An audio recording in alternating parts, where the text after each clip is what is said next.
Hello and welcome to Nerdarchy. For Nerds by Nerds, I'm Nerdic Steve, and today I'm hanging out with Agis of RPG Stories, and also you got a project on Kickstarter right now called Treasure Hunting. There are links in the description as always to check things out. Please do. If you'd be so kind to introduce yourself and tell us a little bit about you. Yeah. Hello, Dave. Thank you for having me here. Before I start, as I always do, people please go and subscribe to this channel. It's really important for any YouTuber. And then check out our own links in the description. But first of all, subscribe. So yeah, my name is Agis. I'm the director of RPG Stories BTT. We had an interview like months ago when we started our Kickstarter campaign for RPG Stories, which got 350% funded. So thank you for all the help. It was a big success for us. And RPG Stories basically it's a massive 3D world builder virtual tabletop where you can build any possible indoor or outdoor environment for all eras of TTRPGs, and then you can invite your players and play in a 3D environment. So right now we delivered the keys to our backers, and they have early access to the world builder part of the project as we work on the VTT part of the project, and they are able to speak up, give feedback. We are having lots of fun in our Discord channel and with the Dev Diary vlogs that we do on YouTube. And we are ahead of schedule, which is always good for a company and a team. And yeah, what happened basically is that Kickstarter sent us a message about the Zine Quest event they're having. I think it's the 5th Zine Quest. And they said, hey, why don't you, since you delivered the keys, why don't you run a small Kickstarter campaign? And they got us out of guard because it wasn't in our plans to run a Kickstarter campaign. So I had to sit down and think of what we could do. And we, from the very moment that we created this team, we wanted also to be authors and create content as writers and not only software. So I said, maybe this is a chance. So we came up with a Zine edition collection with three small, I'm not going to say one shot, but they're small quests. All of them are treasure hunting quests. And the logic behind them is that the party has a treasure map or finds a treasure map, and they have to follow all the little points on the map to find the treasure. So two things about treasure hunting. The first three things, actually. The first one is that we are using an agnostic system for this quest. So we give guidance to the reader to bring this quest to his own system and his own game. So it's not only for D&D or let's say 5th edition compatible. So it's an agnostic system for any medieval fantasy TTRPG. And the second thing is that we followed an old school art style because we are big fans of 2nd edition D&D, and we wanted to give it like a black and white feel with old school art style that we really enjoyed creating.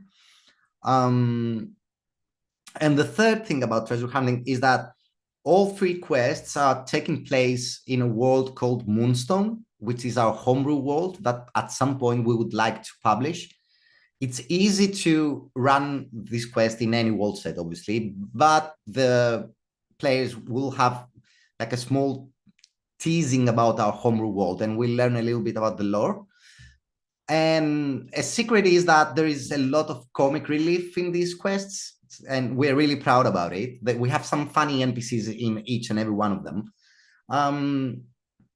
And yeah, we launched that campaign by 6th of February. We are already funded. We've reached our second stretch goal already. We're really happy with the support we got from our backers and our community.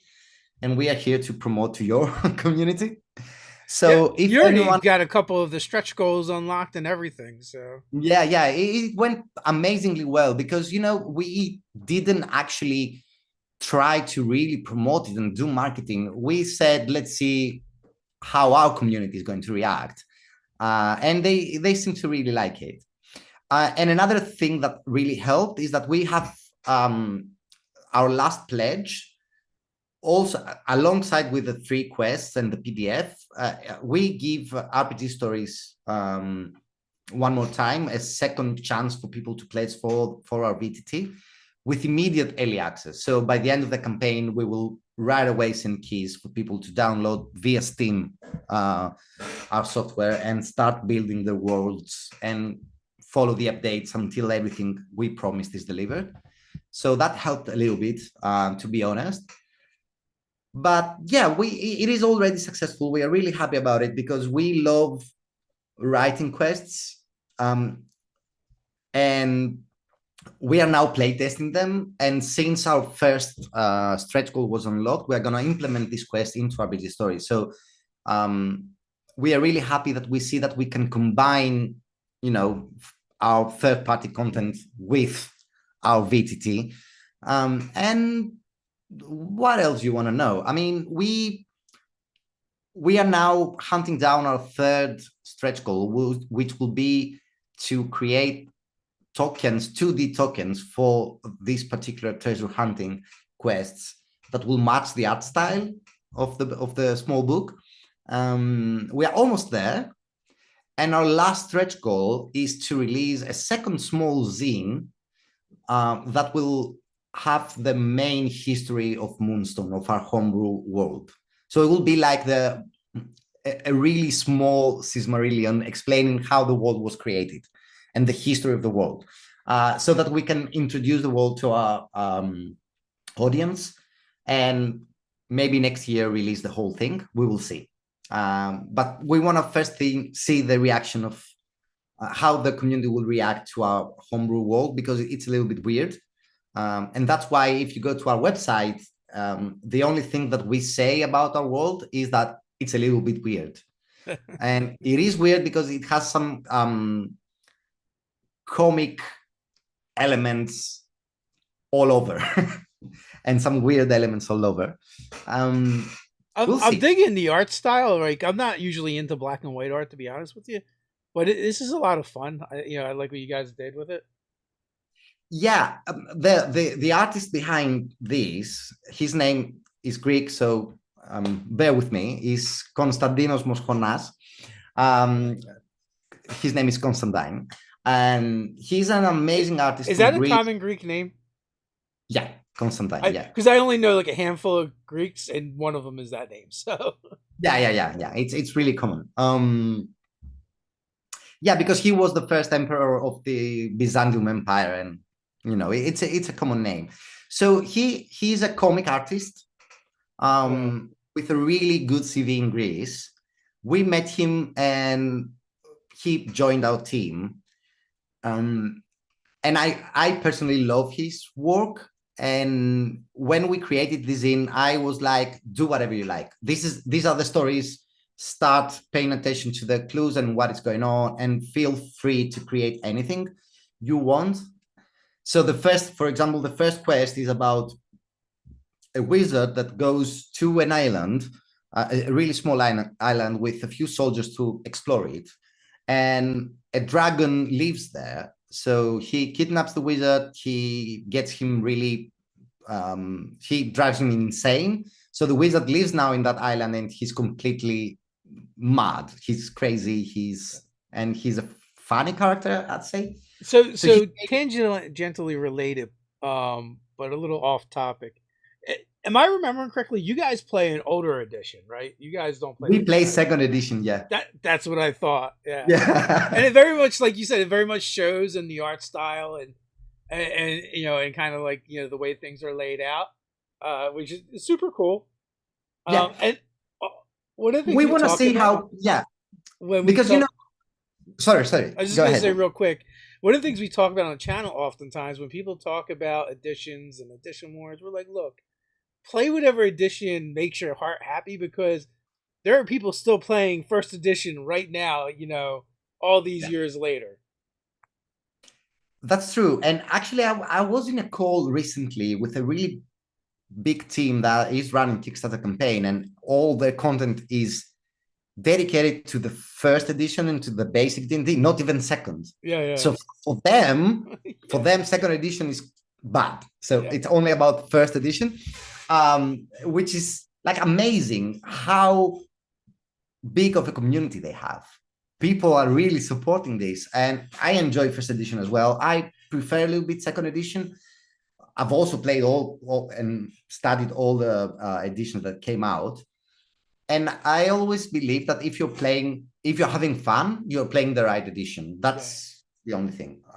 We prefer second edition because it's closer to Tolkien. So that's why we prefer it. I don't really like all this variety of races and class and subclasses that make the world a little bit more complex to a point that my silly little mind cannot think how a medieval world Too would much work. fantastical in your fantasy. Yeah, it's too much. And if every character class is so powerful, because in second edition, the thief, for example, is really, really weak. So if every class is so powerful, how civilization as we know it came to be? There wouldn't be cities, there will be chaos. But that's just me. So yeah, we give the quests. We don't follow a particular edition, but we wanted to see how people will react into this art style. And as a team, we kind of stand against AI art because we think it's always better to create things. And we've also seen that Kickstarter is bringing down campaigns that have AI art. I don't know if you have ever noticed that. Oh no, I didn't even see that. Yeah, they stand against it. Not in particular with AI art, but what they say is that Kickstarter is here to fund projects, to bring projects to life. If you're using AI, a machine will create these projects, so you don't need the funds, basically. So they don't I think mean, that, even if you got all your art for free or very cheap, you would still need funds. But I digress, right? And even people who are using AI, they might spend hours and hours to create exactly what they have in their minds. I don't judge. We want AI is such a weird new facet of life now, right? Like it is. Like we put up a video the other day about AI dungeon masters, and we've talked about the AI art stuff. And I think one of the things is I think it's just like a lot of people really misunderstand what it is too. Which it's one thing like you to be against it, which is fine. Like we still want to use real artists and real people, right? But the idea that it's just copying someone else's work isn't really, I don't think, is an accurate description. You're actually in the guy to ask, right? That's like you're in the software. I'll tell you what it is. I'm not an artist. I'm not drawing, but I am a musician, and for a big period of my life, I was living from my music. So as an artist, I'd say that I'm a little bit confused on how AI works, and I don't want to form an opinion because when you're getting older, you usually stand against new things and you cannot really understand how they work. And the world is changing. All right. So it will change whatever we do. And AI is here to stay. So I'm trying to not to be like absolute. Yeah. But I know that out there are several AI software that produce lyrics and they produce music. And basically they're doing the same thing as drawing AIs do. I equate AI art to a kid going into a museum with their sketchbook and whatever medium they like to work with, right? And trying to duplicate what they see or that style that they see. The only difference between that kid and the AI can do it like a million times faster over and over again. Where a person has to physically go through the skill. Yeah, the truth is somewhere in the middle, I guess. And I'm sure you remember it. I remember it. When internet appeared, everyone got crazy. Like, all right, now libraries will close, and now everything is destroyed, and authors are destroyed, and the machines will take over. I don't really like AI, and it scares me to death. I grew up watching Terminator, so but then again, I try to keep an open mind because it's a new world, and in this new world, no one knows anything. Everything happens so fast that it's really hard to judge. We prefer, since we have the budget at least, to support artists. And because it's not only the idea of that you have like a real artist doing it, Yeah. but also the process of being an author or being a producer and talking with the artist, and all these back and forth is so creative, and so it's a nice process, especially if you're lucky enough to be able to support that I financially. I kind of feel like a place where it's going to be really useful is for someone like me to go and create something with AI art and then take it to an artist and be like, here's the concept. What can Exactly. you do with this? Yeah, that's also a nice idea. And it crossed my mind to do this at some point, like create a few images and say, this is kind of what I want, go ahead. Yeah. But then I met Constantine, he's always one step ahead of me when Yeah. he's doing our concepts and everything. So he reads like a small text or something that we're doing, and he gives me a really fast draft sketch that is exactly what I wanted. So I never tried it. I never went to use AI. But yeah, I agree. And these conversations are endless. But I always say that we need to keep like an open mind to new things, because it's always scary when Every something new comes every up. generation has railed against some kind of new technology or another, Exactly. including the newspaper, right? Like Yeah, and the which books. is come and gone at this point for the most part. Yeah, yeah. Like like one of my favorite memes is when like someone the older people railing against screens like phones, but then they'll show like an old timey picture of everyone getting their shoes shined with a newspaper and no one's interacting with anyone because their Exactly. face is buried in the newspaper. Yeah, exactly this. And that's the truth. So yeah, we need Yeah. to keep an open mind. But I'm sorry, we've veered way off traffic. See, no, way off it's all right. target. I mean, that's why we're having this interview. I mean, for people to understand how we think, and if they Yeah. want to support us, they can. The link is there. They're gonna click it. They're gonna click it. So, but Seymour would like us to talk more about treasure hunting quests. Yeah, So so you're the zine that you're coming up with is based off of maps, right? Each one of them is yeah. that kind of like the cornerstone to each one. The players have Exactly. found a I'll map. tell you how the it's the typical treasure map with the X, that here is the treasure. Yeah. That's the whole idea. What happened, because the idea came from a real life event. We were playing Dungeons and Dragons, and I was the DM, and we were playing a campaign. We are playing this campaign like for months, and the party killed the boss, and they found the treasure. So I tend to follow the rules when it comes to treasure. So I opened the dungeon master guide, and I rolled for the treasure, and allow my players to roll for the treasure. Um, and they rolled the treasure, and they found the treasure map. So they were really happy that, they Yeah. found like gold, magical items, and the treasure map. And they were like, oh, yeah, we're going to find this treasure. So the party decided to do this little side quest and follow that treasure map. So everyone was happy. I was happy with them. Did you And when actually create the map to give to them, or was it just you guys that's got a exactly map? how the Zine Quest happened. Okay. So I haven't rolled the treasure. So we rolled the treasure as we were playing. And when the guys left, I was like, oh my God, I need to create a treasure map now. Yeah. So then I thought that probably too many dungeon masters have the same problem, that out of a sudden the party finds a treasure map and they need to create one. So that's how we came up with 3 different quests that, somehow this is how they all start. Somehow the party already owns or finds the treasure map, and Uh-huh. they want to go and find the treasure at any time they Oh, I'm decide. glad I asked. I really like that idea because you know what I was thinking from the instant you're like I let them roll and a map came up. I'm thinking, oh great, now I have to make a map. Exactly.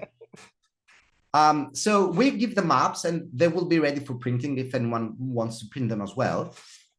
And the logic that the quests follow is that the players have some clues on what the hell is going on in that place. So there are always rumors about the place. They go there, and every map has some points that the guy that created that map suggests that you first need to check these things before you go to the X. So as they go to these small encounters, they find more clues about the treasure and more lore about the place, and they have to complete certain tasks before they go to the X. So basically, if a party decides to go to the X right away, they will eventually die. They need to follow the path. And we give 2 ways for parties to play this quest. So we say to the dungeon master that, hey, if you want to play this really fast, this is what the map has, follow these tracks and then go to the X. But we also give random encounters for the whole place. So if the DM wants to leave the players free to go wherever they want in that map, they have tables with random encounters and what the hell is going on to that place. I got an idea for map number 4 for you.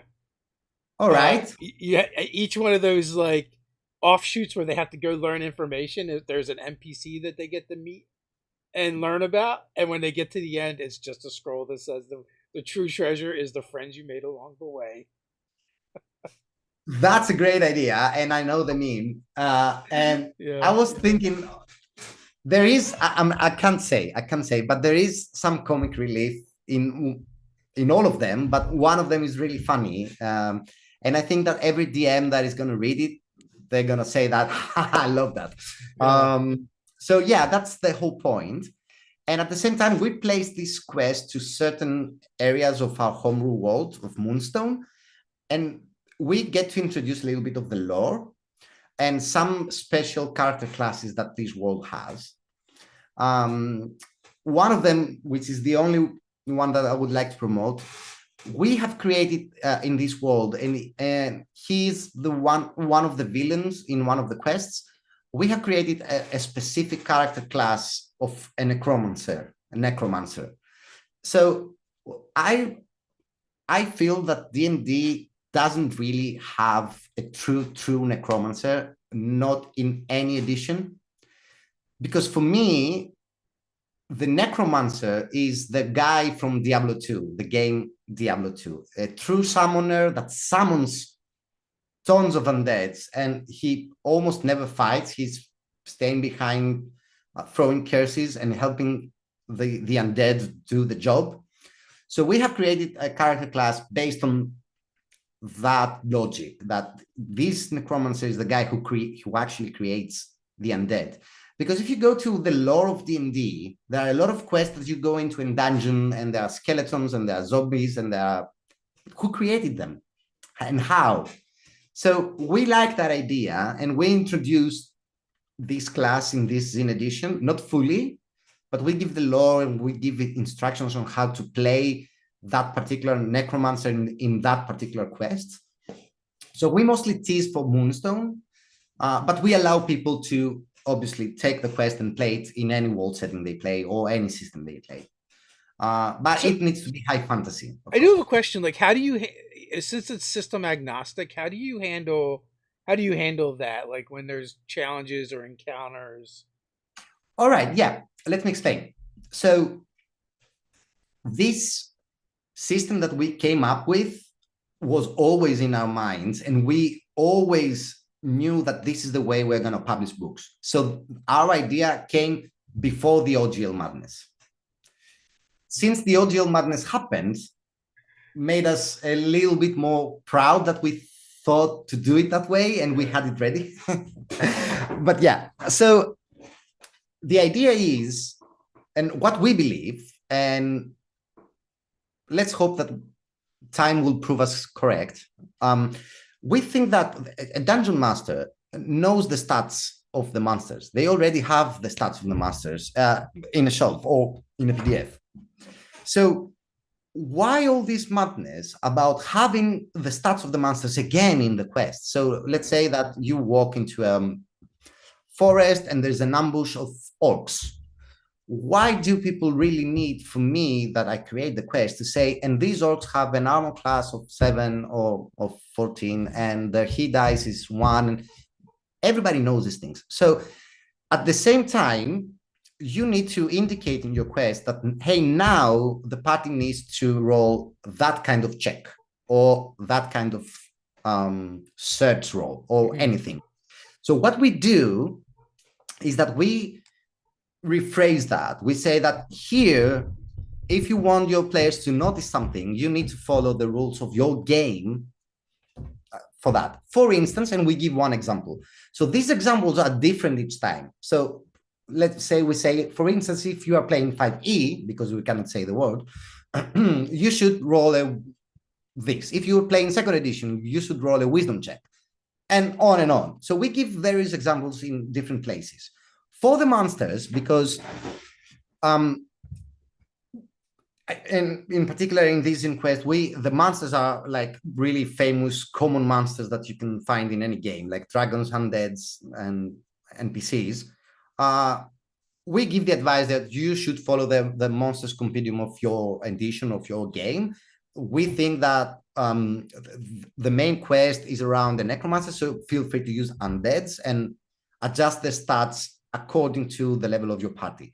So we didn't want to create like a 5th edition compatible for level 3, 4 to 6 players quest. We wanted to give the idea of the quest with center notes to help the dungeon master adjust the quest the way they want. Because I strongly believe, at least this is what we do, that people is adjusting things.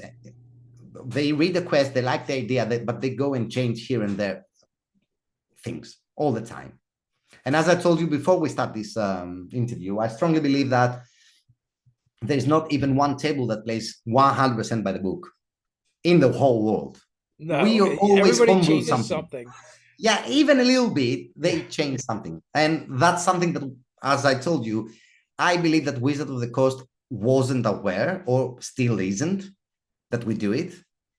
Because this new OGL gave me the impression that they think that we read the book and we follow every single rule, which we don't. So yeah, that was the idea behind the agnostic system. And we hope it will work, because if people little by little get a little bit less attached to the rules, they will be able to enjoy more quests to, you know, bring them in the system or in their own system. What do you think are some of the core elements of a good treasure hunting adventure? Myself? Yes. Well, listen, as a dungeon master and as an author, when I play, I'm not a professional dungeon master. I never ask for money. I always play with friends. I'm not against it, but I've never done it. That's what I mean. And I don't think I would be like a good dungeon master, because English is not my native language. So, and in Greece, because I'm Greek, it's really hard to do it. But when I create a quest, I like a little bit of realism. I like the element that, you know, because in D&D, it's really hard to actually feel that you have to do something in the honor of the king or the honor of the kingdom. And all this Romans Tolkien thing is kind of lost these days. Everyone is a superhero. So I like to bring things down, and all my worlds and campaigns have a system, a political system around how the world works and what the elves are doing, and, you know, their rules. So the campaigns are not that epic. And there is not a lot of crazy things going on in every village. So you will never see in my quest a village that is haunted by a huge undead, because in my stupid little head, then the village will be destroyed. There's no escape. Right. So when I do ancient dungeons or ancient treasure maps, I bring all the madness there and all the funny elements. So to me, a good treasure hunting, it is a quest that the players will have to do fights, yes, solve puzzles, yes, but also deal with lore from the past and learn things from the past of the world they're playing. And then maybe combine these things and this information with the main campaign or later on. And I also like to, because in my quest and in this Zine edition as well, these are ancient treasures from ancient times. So I like to homebrew magical items and spells and from other civilizations and other cultures.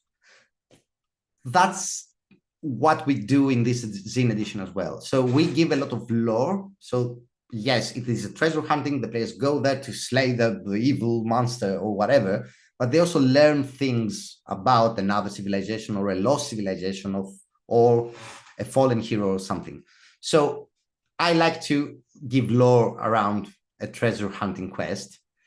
And it's the only situation that I put puzzles and riddles, because I'm a little bit against riddles in D&D. I know it's not a popular opinion, but as I always say, if someone creates a dungeon and they don't want someone to open that door, they would never put a riddle there to give the opportunity to someone to They open would the just door. put a lock on it, right?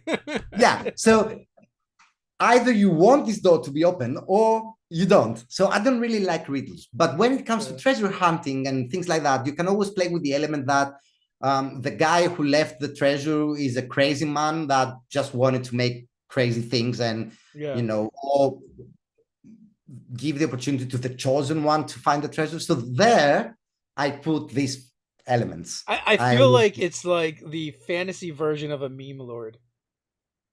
Yeah.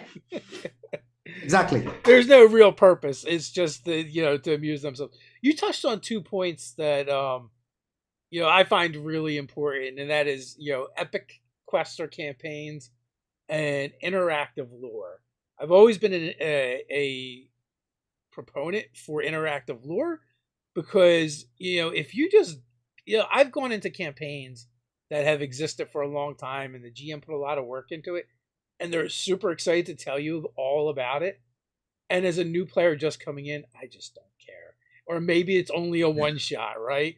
But when you put lore in that the players can interact with and discover, and they need to get that information, or they get a little piece, and then to get more of it, they actively have to do something. I find it's way more valuable and useful, and also more effective. In getting the players to care about the lore. I've to be honest, I've worked a lot around the lore of this world, and I'll explain why. So the basic idea, because I cannot give everything, the basic idea around Moonstone, it's kind of typical. So as every world when was created, the gods come and they see chaos and they destroy chaos, and there you got a planet. So it's the same exact logic. But in our case, in Moonstone's case, what happens is that the gods never really managed to cast away chaos. They imprison chaos, so chaos still exists a little bit. So what happens during the history of the world is that the demons of chaos and the chaotic powers come up to the world trying to destroy it, forcing good and evil to form alliances and fight against chaos. So that's the past. Yeah. Some of these alliances manage to defeat chaotic powers, but some of them fail. So this world in the past, in the history, has a lot of restarts because it gets destroyed by chaos, and the gods rebuild it. So there are layers in the world from lost civilization that were completely lost due to chaos. So now that the players are playing in this world, what's happening is that it's a world of exploration and of expedition and of great sailors that they are trying to discover old islands and old civilization and claim treasures. And since the gods are kind of embarrassed of that and they hide it, every time a restart comes, they completely erase history. So nobody knows exactly what was happening in the past. So when you discover these civilizations, you learn about the past of this world, and you can unlock several secrets. And writing this, because I'm writing this world since I was like, I don't know, 25 or something, I came up with a really complex lore about each age of Moonstone and what is happening now, what happened in the previous age and in the previous age. Obviously, I'm not Tolkien, and I don't think no one will ever be Tolkien, but it's a really detailed world that at some point we want to publish. And that's why we tease now a little bit. So all three treasures are connected to three different civilizations that got lost in the past. And you get to see like something different than placing this quest to a random world or to Forgotten Realms or Dragonlance or whatever. By the way, Dragonlance is my favorite official world set. I'm a Dragonlance guy. What the Dragonlance 2E cover was one of my favorites. Yeah, I really like Dragonlance in all its aspects. And I think the novels, well, I've read them as a kid, but I love the novels as well. The War of the Lands, the whole thing, I think it's fantastic. Yeah, I probably have read enough Dragonlance books that I could hide behind them if I stack them up at this point. Exactly. Do you have a favorite? For the War of the Twins. That is literally the only series I did not read, and all my friends read that one. Really? I pretty much read like everything else but that, and I don't know why. But my favorite was Flint the King. So since you said that, my wife is gonna kill me. So like 5 years ago or 3 years ago or something, my wife decided to start reading the War of the Lands books. Yeah. And I know that she was reading them up, and I was trying not to spoil or do any spoilers or something. So at some point I go downstairs and I found her crying, and I was like, "What's wrong, honey? What happened?" And she was sitting in the couch crying, and I didn't know what to do. So she couldn't respond, and at some point she says, "Well, Flint died." And I'm like, "Oh my God." Yes. And she was crying like a baby. And I remember when he dies from like a heart attack, right? Like out of nowhere. You just read the book and he dies. And I remember that I also cried when I was like 15 years old, or not like 35, but I really enjoyed Dragonlance. And I think it's the best world to play. I know that, Forgotten Realms is the famous one, but I prefer Dragonlance. Yeah. So I don't really like any of them for playing, but I enjoyed the novels in all of them. They're man, I don't know. Like, I guess time is so fluid, but they had put out I don't know if it was 2 books or 3. I think it was 2. The first one I think was called Doom Brigade, and it was basically a clan of Draconians after the War of the Lance. Yeah. And they've kind of like built their own community, and they're living alongside this community of hill dwarves that I want to say they were frenemies with, because like they would raid each other from time to time, but like there was this unspoken rule that they never really tried to harm or kill the other. And for the Draconians, this is a practicality. They can't replace themselves. Exactly. That's the key, because they cannot reproduce anymore. So they're really careful, and you even sympathize sometimes. They've done all the evil they could do, but after the War of the Lands, you kind of feel sorry of them. Yeah, I get it. And maybe it's because it was the first world I played in. So when you learn something in a particular place, you stay there forever, I guess. Yeah. I've also enjoyed a lot of Dark Sun games, especially the second edition ones with really powerful psionics and things like that, because it's a really unique world, so different from anything else. But yeah, Dragonlance is, and I guess forever will be, my number one. Yeah, well, I guess like the 2 campaign settings that really stood out because of their art were Planescape, Tony D'Arlizzi, and Dark Sun because of Brahm, right? Like I mean, Elmore and Dragonlance and all was fantastic, but like when you get to Planescape and you get to Dark Sun, like those art styles were so different than anything we've experienced through previous D&D art. Exactly. And you know what made me test and play Dark Sun was like, my name is Agis, Agis. Mm, So listen now, the problem with this, yeah, because I know you and you understood, you took the yeah, bait. So Agis, it's a Greek name, obviously. He was an ancient Spartan king, not a famous one. So since my name is ancient Greek, the spelling in Greek is ancient Greek. And it's a really rare name. I've never met another Agis in Greece. So even Greeks get confused with my name. So I've spent all my life explaining my name. I was the kid with the weird name at school. You know yeah, how it goes. So when I was a kid and I saw that the main hero of Dark Sun is called Agis, yeah. or Agis, I don't know how they pronounce it, but the spelling is the same. I I was think I so pronounced your thrilled. name when we first met the same way I would have Yeah, thought to pronounce the name from the book. Yeah, yeah. And I was researching how they found the name and how, and they indeed took the name from that Spartan king. So I guess it's Agis. yeah. And I was so thrilled as a kid that there is a hero in a fantastic world under my name that nobody knows. So yeah, this is how I ended up playing and buying every single book around Dark Sun, because back in the day you had to buy everything in order to play. You couldn't find it online or something. Right, right. There was no So, online to get yeah, it so from. you were paying TSR for every single book they made. At least I did. There are all of them right there. Um, and yeah, it was an amazing moment for me to discover that that this guy is called Agis.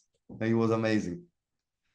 Yeah, the Prison Pentad was an amazing series. All those all those Dark Sun books were really good. Yeah, they were Uh, really good. Tribe of One was really interesting. Had kind of like a crazy concept to it. And then Ted actually ran a Tribe of One game in college, where so the concept is, for anyone that's not familiar, is like you have a character with a bunch of different personas, and they different ones take over from time to time. So he ran this game where only one character actually had a body, and the rest were always just vying for control of that body. That's really, really good. Really amazing idea. That's really nice. Um, so let me tell you another thing. So there is a certain point in this Moonstone world Yeah, where, in the history of it, and at some point we're going to release that campaign, that the players, but we're still trying to figure out how we're going to do it. Possibly it will be for free because we won't have the copyrights to do it. So there is a ritual that needs to be done, and you need an element from every D&D world. So the party needs to find a way to travel to Forgotten Realms and get something, go to Dark Sun and get something, go to Dragonlance and get something, and then go back to Moonstone, and use these things. And when I was writing this, I kind of felt that when it comes to Dark Sun, it needs to be really hard to get. And, because when you play in the Dark Sun world set, you need to feel the danger and how hard it is to survive. And that's what I like with the Dark Sun world, that it is pointless to play this campaign without following every rule about the water, the armor, the metal, the sun, the heat. And I was reading about Dark Sun recently again, and I wish that somebody will come up with a really nice idea how to bring in the 5th edition system, the psionic thing, because they haven't really created something that you can feel the same way you used to feel back when you first read the psionic class, which is something new, different, really powerful. And I guess the problem that nowadays D&D edition have is that everything needs to be a little bit balanced. So you cannot yeah. go and throw a class that is really powerful. Second edition psionics was so broken. Yeah, it was broken because nobody cared if the classes were balanced. Yeah. So if you wanted to throw something out there, you could do it without anyone nagging about it. Now everyone needs to be powerful. Yeah, one of Ted's first characters, was a psionicist Duergar, that would use animal infinity, and so he'd like always grow a scorpion tail and claws, and that's how he would fight. And he was a Dugar, so he could go invisible or Yeah, enlarge to get big. I remember one of our AD&D campaigns where one of the characters was a psionicist, and they had an ability that let them absorb kinetic energy, and there was a exactly. door we couldn't get through, and like they could hold the ability for a certain amount of time, and then they could release it, and it would release all the damage. So we were like, he did that, and we just wowed on that character for however long we could, and then they released it, and it was like a magical, indestructible door. So the door was still standing, but the walls around it were totally obliterated because of all the damage that he had absorbed and released. Yeah, I mean, it's always funny how players come up with crazy ideas that Yeah. the game mechanics cannot prevent. The players will always find a way to break things. That is true. I liked Psionics in third edition. Like I thought they did some interesting things with the psionic focus and the psionic feats. Um and by using the point system, so it gave you a little bit more flexibility on how you use your powers, but it was still pretty much in line with the rest of the classes. Yeah, I have to admit that third edition is the edition that I've read less because I was young when it came up, and I didn't I didn't really like the new things that were introduced, like everybody levels up with the same XP, like Yeah. all classes so I was like at that time a little bit against it. Then growing up, I became a normal person and I started reading everything. But back Well, then I was curious. I remember being curious about it. yeah, it's okay to like what you like. So one of the other things you had mentioned was you don't like epic campaigns or adventures, and I want to say, like, in early, like my early gaming, I would always set out to create these epic arcs, and what I learned is like that is the death of your campaign Exactly. because the Thank campaign you. will never finish. So I found that it worked. The only way we ever managed to finish campaigns was to make our sessions more episodic, and so like they're kind of self-contained, and like if you're going to introduce like a big arcing story, for us it seems to work much better if it's later in the campaign than at the beginning. Exactly, because what happens, and this is not an addition matter, is that as your characters grow powerful and they reach like let's say level 7 or level 10, they are really powerful. So in each session you need to throw like a really powerful monster to make it a little bit more, to bring challenge in the game. And if you start with something really epic, then what are you going to do in higher levels? So you need to, start with uh, less epicness in my head, so that you can introduce something bigger and bigger as they progress. Because how many dragons can you throw at them? You know, it loses the interest.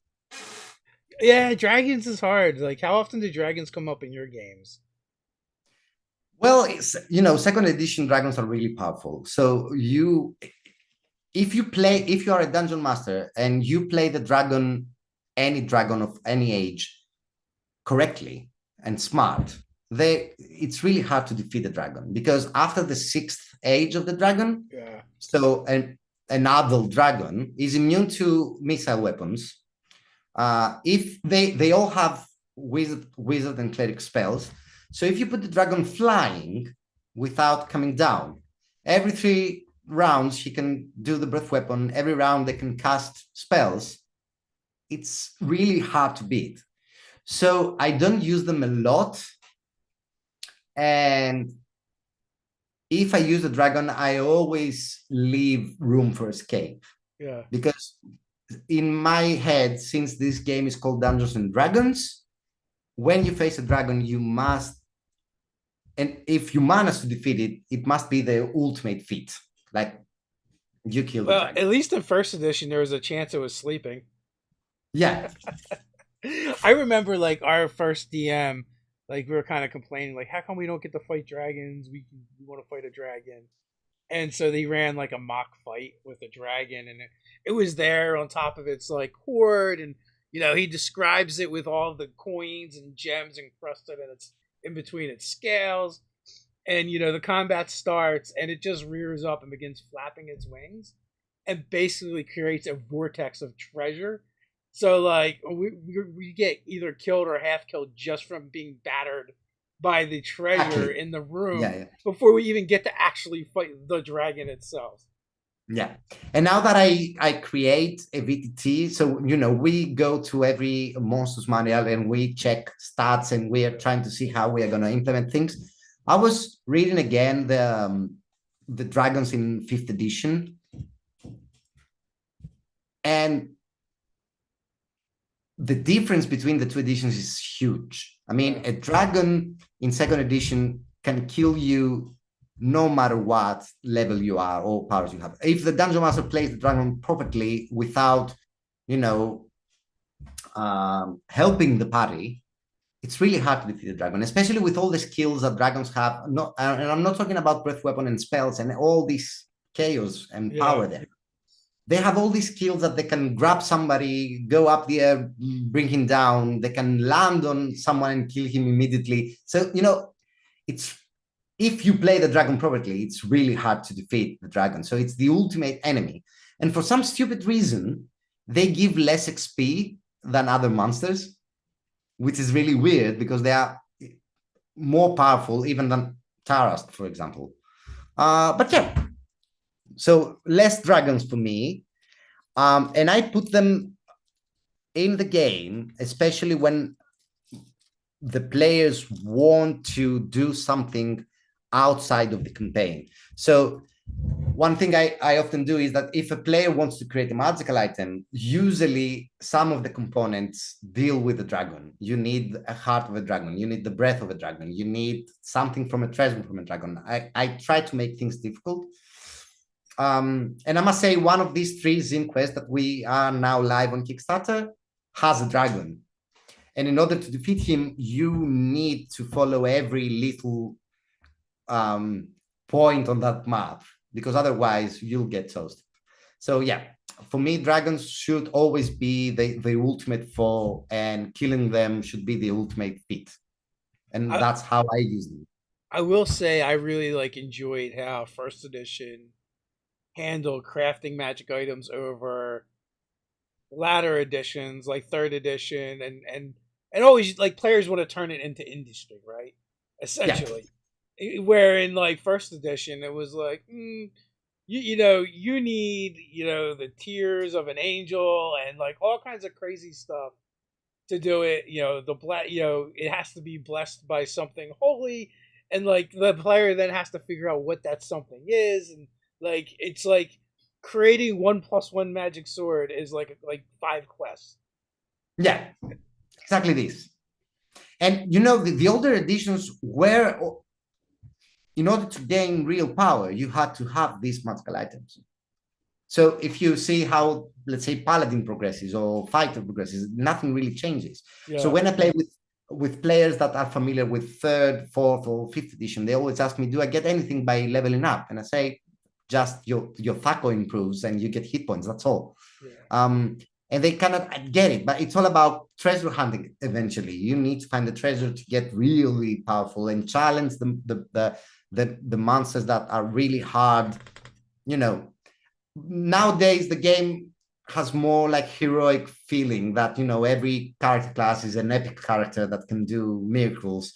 So the paladin at level 3 can bring the power of the gods and hit with a divine smite. Who is he to do that? Do you do That's XP my by treasure? Yeah, of course. I always follow the rules because Yeah. it helps a lot. And I really like the 2nd edition system with XP with magical items. When you destroy a magical item or when you identify a magical item, you get more XP. And since we are having this conversation outside of the Kickstarter campaign, one thing I hate, it's milestones. Yeah. I think I mean, I don't even get it. So the rule says that even if a player is just sitting playing with his phone all night doing nothing, will advance the same way with a player that invested a lot of time in role playing and thought of something smart and did a heroic move. I think I cannot understand. I don't even understand how people enjoy the milestone system. So it's like, we finish this quest, get a level. No, I need XP tables. And as a player, I need this feeling of reward, that I did something and I get XP, and it keeps me focused to role playing and progress my character and feel like I'm earning this. It's not like something that automatically will happen just because I was there around the table or online in any VTT. Was it the second edition introduced barbarians, right? Yeah. And like they were the bane of the party because they got double XP for the magic items they destroyed. Yeah. And they couldn't even. I don't even think they could really use them. They couldn't. No. Couldn't. And so it was like, but if I remember correctly, if you kept the magic item, you got the XP for it. But if you sold it, you could get the gold for it, and then the XP for the gold. Exactly, and it's double the XP for when a thief managed to steal something or put a head for the gold that they were able to like steal. But also it was really hard to do because it was percentile dice, and like you started off at like 10-15% on most things.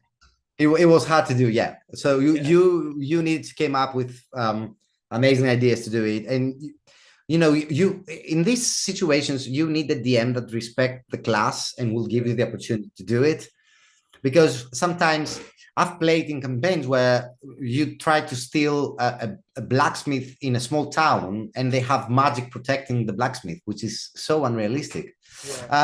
So it depends on the dungeon master as well, how you can find the balance to role playing small side things like I'm trying to rob the inn and not follow the main campaign. And I understand why some DMs try to stop this, because people have like only 3 hours or 4 hours per week to gather together and play.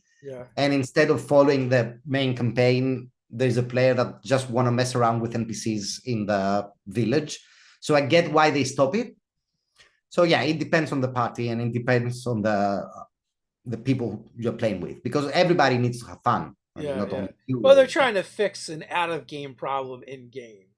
Yeah. Where it's like, no, sometimes you just have to have a conversation with your players and be like, look, you're kind of being a dick, and the other players aren't here for this, so figure it out. Yeah. By the way, I'm really enjoying this conversation. I now realize that I forgot we are live. Oh. For the past 5 minutes, I forgot that we're live.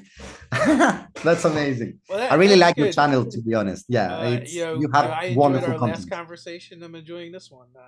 And that's the point. Like not just to bring people on and talk about their projects, but also just bring people on and let people get to know them as a person, right? So that. But that's exactly the point, because we've seen it. We've seen that in our community, and especially with people that joined our Discord server, because this is the place where we mostly interact with people. They are amazed by the fact that we are active all day, because as we work, we are there, we reply, and we like to talk with the community and answer to questions. And we never get mad. We never because sometimes the community, and I understand this because I'm doing it myself. So we have like a wiki where you can go and read everything about RPG stories and see the tutorials and understand how things work. It's there. We update it frequently. I spend a lot of hours updating the wiki. Nobody reads it. They go to the Discord channel and say, how can I duplicate an object? And we answer again and again without complaining. So they really like the fact that we want them to meet us. And it's another thing. I think it's more important for someone to see and understand how we see the game and how we think, rather than backing us up in this particular campaign. Or if they want to go, they will click the link either way. So it's nice to meet people and do conversations around the game. How often do you guys play? Well, so I'll tell you, we play every week. It's in this particular party, it's only me and Hrisa, my main producer in the company. And we play with some fans of RPG stories that we met a little bit before we launched our first Kickstarter campaign, and we'll still play with them. We also play with our highest backer that we had in RPG stories, an amazing person from the States, that he's running an alien game for us. So the whole idea started for us to understand the game better as we implement things in the VTT for the sci-fi era. And we are thrilled by the way he's playing as a game master. So you guys are playing Alien, the Free League game? Yeah. I mean, it's an amazing game. Yeah. Well, it's not at all like D&D. You're not the hero. You're trying to survive. Yeah. Exactly like Call of Cthulhu, obviously. And it's out of pure luck that we're still alive. Yeah. It's only dice and luck. The campaign is amazing. So yeah, we are running 2 games at the moment. And as I told you before we go live, I just bought the Hero Quest board game again, and we sometimes play Hero Quest. And I feel like a kid again. And my new middle-age crisis is that I started painting the minis. Okay. So I walk all day. Sports cars, just minis. It is. The sports car might be cheaper over the long haul. Yes. You get like 6, 7, Kickstarters deep into Bones, and like you could have bought that car. Yeah. So I'll tell you, back in Greece, there are like fantasy shops, but they're really small because these games are not really popular. Yeah. Now that I live in the UK, I decided to go to a fantasy shop here in my small neighborhood, not even in the center of London. So I go there, and it's a 3-floor store where you can find anything. So I spent a lot of money the first day I went there, and I was like, what have I done? Why? Yeah. But yeah, and now that we are Kickstarter creators and we have 2 successful Kickstarter campaigns, we get a lot of emails from Kickstarter, and I keep backing things because I like them. Yes. So I realized that for each Kickstarter campaign we run, 20% of the money goes to third-party content that I want to buy, or I get it to support other people. Yeah. And it's amazing to discover what cool content there is out there. People are creating amazing things. I used to back a lot of Kickstarters. And then like one day I was like, oh, I didn't collect my stuff from a Kickstarter, from Monty Cook Games Kickstarter. So I went on their site and I started seeing all the things that I backed that I never claimed. And like 2 or 3 big boxes show up of books. And that's like, okay, I'm done backing Kickstarters for now. Yeah. Now I get the feeling. Yeah. We do the same. And sometimes we get an email from someone that this is your reward, and I never manage to open it, and I say, okay, I'm gonna open it after work, and then forget it, because, and then work never ends. So yeah, but it's nice to feel, especially us, that we got all the love and all the support from other people. It's nice to help, and we always promote others' campaigns. So today we did like 2 updates promoting others. Yeah. We think it's really important for everyone to be united and support each other without reviewing every single thing of their campaign to see if you like it or not. Like, okay, post about it. It looks okay. It's nice to support other people, and we enjoyed it. Yeah. Yeah, for sure. So we are just past the hour mark. Final thoughts before we head on out? Yeah. It is. We are here like 1 hour and 3 minutes. Yep. Thank you very much. Well, thank you. Anything you want to say before we head out? No, just for anyone that is viewing us, subscribe to this channel, click in our Kickstarter campaign if you want to support us, even with a minimum pledge. It will be an honor. And yeah, if you have any questions, if you Google RPG stories, you can find everything. So it's really easy to find us, and we're always open to discuss with anyone for collaborations, friendship, games. And once again, thank you, Dave, for everything. Well, thanks for being on. I really appreciate it. And until next time, everyone. Before we go, though, check the description. You can find links down there. And until next time, stay nerdy.